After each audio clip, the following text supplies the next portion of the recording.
কালি মুখ্যমন্ত্ৰী মহোদয়ে মিয়া শব্দটো উচ্চাৰণ কৰাৰ লগে লগে আমাৰ ৱাজেদ আলী চৌধুৰী, জাকিৰ হুছেইন চিকদাৰ ডাঙৰীয়া আদি বিধায়কসকলে বিৰোধ কৰিছিল যে আমি মিয়া অভিযানটো নামাতো।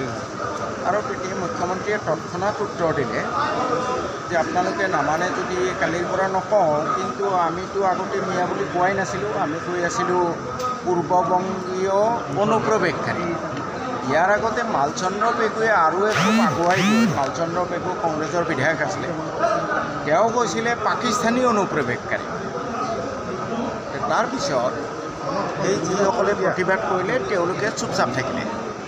ইয়াৰ অৰ্থ এইটোৱেই যে মুখ্যমন্ত্ৰীয়ে যেনেদৰে বংগমূলীয় অনুপ্ৰৱেশকাৰী, মালচন্দ্ৰ পেগুৱে যেনেকৈ পাকিস্তানী অনুপ্ৰৱেশকাৰী বুলি কৈছিলে, বা যোৱা কিছু বছৰৰ পৰা বিভিন্ন সময়ত এই জনগোষ্ঠীটোক বুজাবলৈ বাংলাদেশী, সন্দেহযুক্ত বাংলাদেশী, চৰুৱা, পমুৱা, অভিবাসী আদি শব্দৰে অভিহিত কৰি আহিছে। খুব সম্ভৱ আমাৰ জাকিৰ হুছেইন চিকদাৰ ডাঙৰীয়া, ৱাজেদ আলী চৌধুৰী ডাঙৰীয়া, নুৰুল হুদা ডাঙৰীয়াই ভাবে যে এনেকুৱা শব্দ ব্যৱহাৰ কৰিলে ভাল। এতিয়া জনগোষ্ঠীটোৰ ৰাইজে সিদ্ধান্ত লয় তেওঁলোকে আচলতে কি নামেৰে অভিহিত কৰিব খোজে। মই ব্যক্তিগতভাৱে মোক কোনোবাই যদি পূৰ্ববংগীয় বা পাকিস্তানী অনুপ্ৰৱেশকাৰী বুলি কয়, যেনেকৈ কালি মুখ্যমন্ত্ৰীয়ে ক'লে, মই নিজে অপমান বোধ কৰোঁ। কাৰণ মোৰ মোৰ পূৰ্বপুৰুষ অনুপ্ৰৱেশকাৰী মানে হ'ল জোৰকৈ, চোৰাংকৈ, অন্যায়ভাৱে ইলিগেলি সোমোৱা। মোৰ পূৰ্বপুৰুষ ইনফিল্ট্ৰেট কৰা নাই, অনুপ্ৰৱেশ কৰা নাই।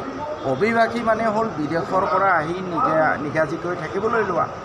মোৰ পূৰ্বপুৰুষ বিদেশৰ পৰা অহা নাই, পূৰ্ববংগ ব্ৰিটিছ ইণ্ডিয়াৰ এটা অংশ আছিলে। গতিকে মই নিজে অপমান বোধ কৰোঁ। মই ভাবোঁ অতীতত হয় মিয়াটো তুচ্ছাৰ্থত ব্যৱহাৰ কৰিছিলে, যদিও এই শব্দটোৰ অৰ্থ যথেষ্ট ভাল, সন্মানীয়। মই ভাবোঁ এই জনগোষ্ঠীটোৰ যিহেতু এটা সুকীয়া ইতিহাস আছে। অসমীয়া জাতি আৰু জনগোষ্ঠী বেলেগ বস্তু। অসমীয়া জাতিটো বিভিন্ন জনগোষ্ঠীৰ দ্বাৰা গঠিত, যেনে মৰাণ, মটক, মিচিং, তিৱা আদি বিভিন্ন, আহোম আদি। ঠিক তেনেকৈ অসমীয়া জাতিৰ মিয়াটো এটা জনগোষ্ঠী হিচাপে পৰিচিত হওক, এইটো মোৰ ব্যক্তিগত ধাৰণা। এতিয়া ৰাইজে সিদ্ধান্ত লওক। আৰু কোনোবা এজনে সুধিছে, নুৰুল হুদাহে কিবা কিবি কৈছে মোৰ বিষয়ে, জাকিৰ হুছেইন চিকদাৰে কিবা কিবি কৈছে, ৱাজেদ চৌধুৰীয়ে কিবা কিবি কৈছে। এতিয়া আপোনালোকেই তেওঁলোকক প্ৰশ্ন কৰক।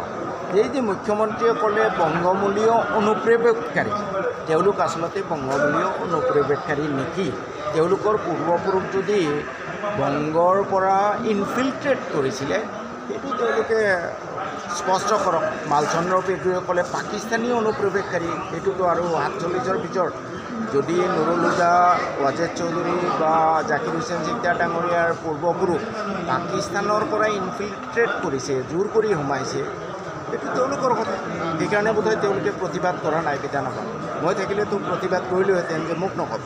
নামত যে বাংলাদেশী অনুপ্ৰৱেশকাৰী, বংগমূলীয় অনুপ্ৰৱেশকাৰী, পাকিস্তানী অনুপ্ৰৱেশকাৰী, অভিবাসী, চৰুৱা, পমুৱা আদি শব্দতকৈ মিয়া শব্দটোৱে ভাল। মিয়া সন্মানীয় শব্দ আৰু ইতিমধ্যে অসমত বহুলভাৱে এইটো প্ৰচলিত হৈছে। মোৰ মতে এইটোৱে হ'ব লাগে। এতিয়া বাকী জনগোষ্ঠীয়ে সিদ্ধান্ত লওক। মই কোন? জনগোষ্ঠীয়ে যদি ভাল পায় যে আমাক বাংলাদেশী ক'লে আমি ভাল পাওঁ, আমাক সন্দেহযুক্ত বাংলাদেশী বুলি ক'লে ভাল পাওঁ, জাকিৰ হুছেইন চিকদাৰ, ৱাজেদ চৌধুৰী, নুৰুল হুদাই ভাল কামকেই কৰিছে। জনগোষ্ঠীয়ে যদি ভাল পায় যে আমাক অভিবাসী অৰ্থাৎ বিদেশৰ পৰা আহি ইয়াতে নিজকে নিগাজিকৈ থকা বুলি ক'লে ভাল পায়, ফাইন, হোৱাই মাই।